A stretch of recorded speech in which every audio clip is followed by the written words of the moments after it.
따따따 변비행 변종국입니다. 오늘도 인터뷰 하나를 준비했는데 정말 귀한 분을 저희가 모셨다고 표현을 해야 될지 모르겠지만 말레이시아의 대표적인 저비용 항공사인 에어아시아의 토니 페르난데스 회장님을 저희가 화상으로 인터뷰할 수 있는 기회를 얻었습니다. 에어아시아가 코로나 상황을 어떻게 버텼는지, 그리고 앞으로 어떻게 한국 시장에 진출하고 또 항공사 운영을 해나갈 것인지 등에 대해서 알아보도록 하겠습니다. 따따따 변비행 이륙합니다.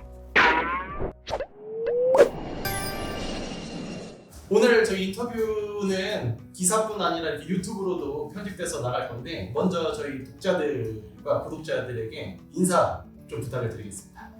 Hello everyone in Korea. 안녕하세요. It's Tony. 지금 이제 코로나 상황 동안에 그 에어아시아랑 캐피털 A 그룹이 어떻게 좀 지내고 버텨왔는지 좀 근황이 궁금합니다. Yeah, I mean it's been 3 years of hell, but you know what doesn't kill you makes you stronger. It's kind of a second uprising. 최근에 이제 에어아시아 그룹의 지주사 이름을 캐피털 A로 바꿨어요. 그 이유가 뭔지 좀 설명 부탁드릴게요.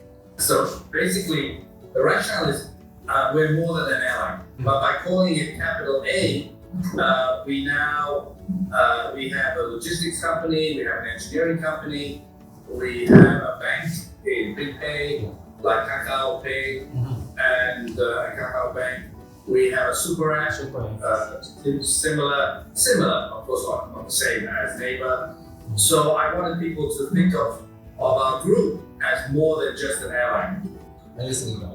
자, 이제 항공업계 얘기로 좀 넘어가서 항공업계는 여전히 되게 좋지가 않습니다. 그래서 에어아시아의 상황이 좀 어떤지가 궁금한데요. 코로나 이전과 비교해서 뭐 탑승객 숫자가 어느 정도 회복이 됐는지, 그리고 언제쯤 정상화가 될 것으로 예상을 하는지 궁금합니다.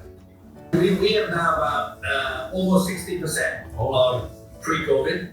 So demand is there, the recovery is back.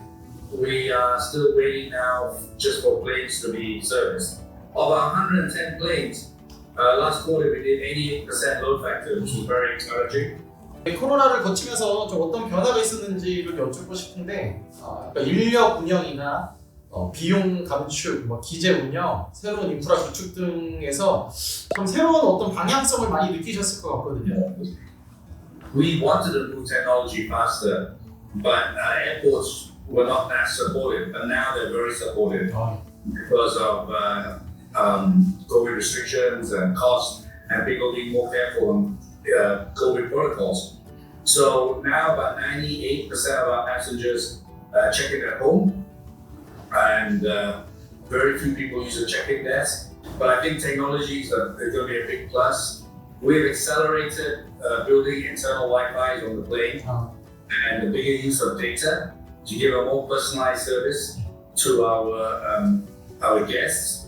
And even very soon, you can order your food from your seat. And then the big difference is now AirAsia and AirAsia X are sharing routes. So sometimes AirAsia X will do a Kuala Lumpur Singapore route. AirAsia may do Jeju with the A321. A330 probably was too big a plane for Jeju, but 321 would be better. 조금 비슷한 질문이긴 한데요. 새로운 이익을 창출하기 위한 에어아시아의 신사업이 있으면, 새로운 사업이 있으면 좀 소개를 좀 해주세요. I mean, I think the other thing that we are doing better, I think, is in AirAsia X. We are looking at more business class, more premium seats. And that we were never on the long haul flights.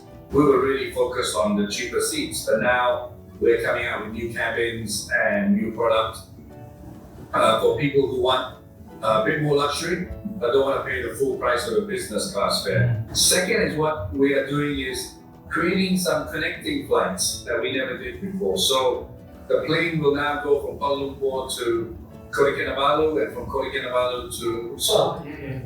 We will then also do more connecting flight for Koreans. So Koreans now can come to KL and then use AirAsia to fly to other parts of ASEAN or even to Australia. We're now seeing a lot of Koreans using us to fly to Sydney and Melbourne. The other big change that I forgot, and actually is a very big part of our business, is now cargo. Cargo, yes. we were never that strong in cargo, and so we're going to do much more of that.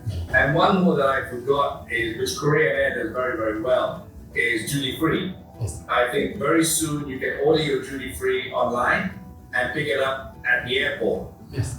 We learned from Korean Air. I think they do a fantastic job at duty free, and so we believe that that's a huge upside for us.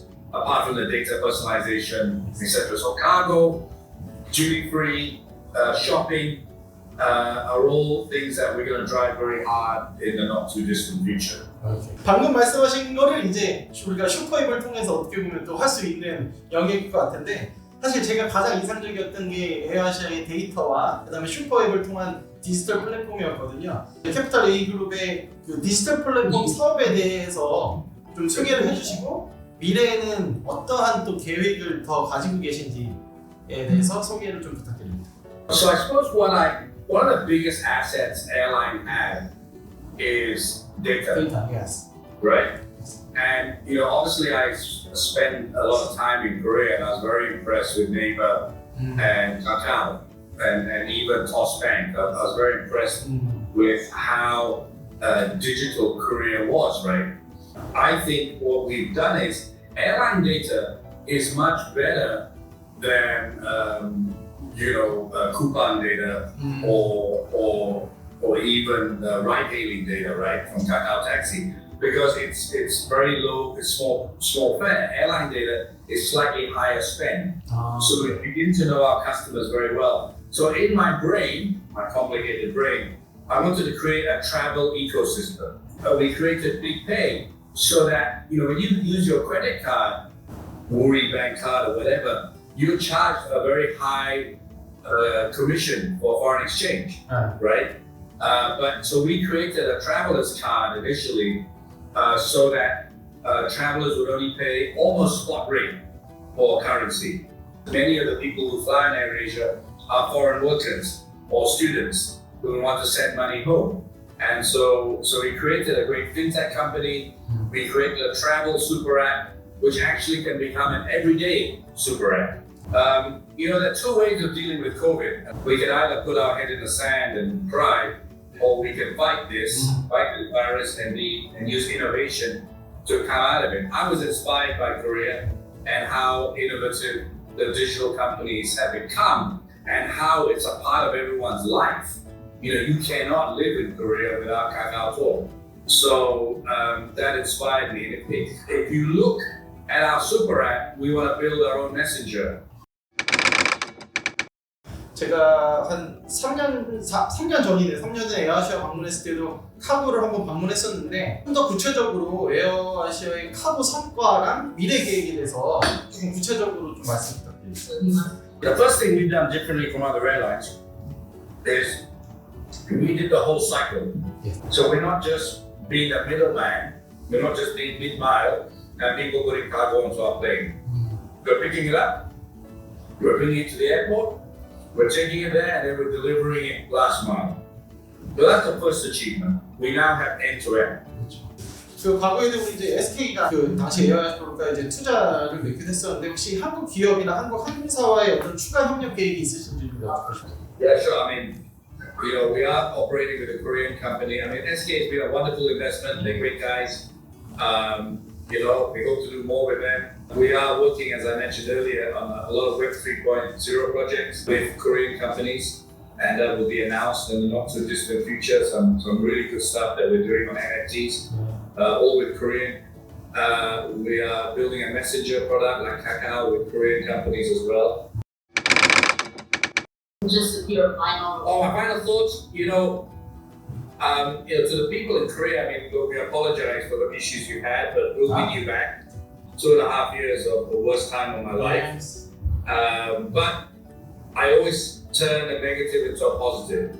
And I believe we can turn coronavirus into a positive and come back stronger, better, and more innovative. And we look forward to doing a lot of stuff with Korean companies and to offer a lot of services into Southeast Asia using our flights. We hope Koreans will also look at AirAsia Super App. COVID has really solidified it. Transparency, honesty is the best way when you're in a crisis, and innovation is still the best way to survive. Innovate or die. 오늘 인터뷰 속전속결로 잘 마무리했습니다. 캐피털 A그룹이 제가 가장 인상적이었던 부분이 고객 데이터를 굉장히 중요하게 생각을 한다는 겁니다. 여러분도 아시겠지만 정보화 시대에서 고객들의 데이터는 정말 소중한 자산입니다. 데이터를 바탕으로 고객들에게 맞춤형 서비스를 제공하고 또 데이터를 바탕으로 항공사와 항공기재, 기단을 잘 운영할 수 있는 바탕이 되는 것이 바로 이제 데이터의 힘인데, 선제적으로 에어아시아가 데이터를 통한 어떻게 항공사 운영에 대한 개척을 잘 하고 있다, 저는 그렇게 생각을 합니다. 자, 항공업에 관심이 많으신 분들은 에어아시아의 이런 경영 전략에 대해서 관심을 더 가져주시면 좋을 것 같고요. 한국 시장에도 더 진출을 하려고 하고 있으니까 어떻게 좀 성과를 내는지 또 관심을 기울였으면 좋겠습니다. 변비행은 에어아시아를 응원합니다.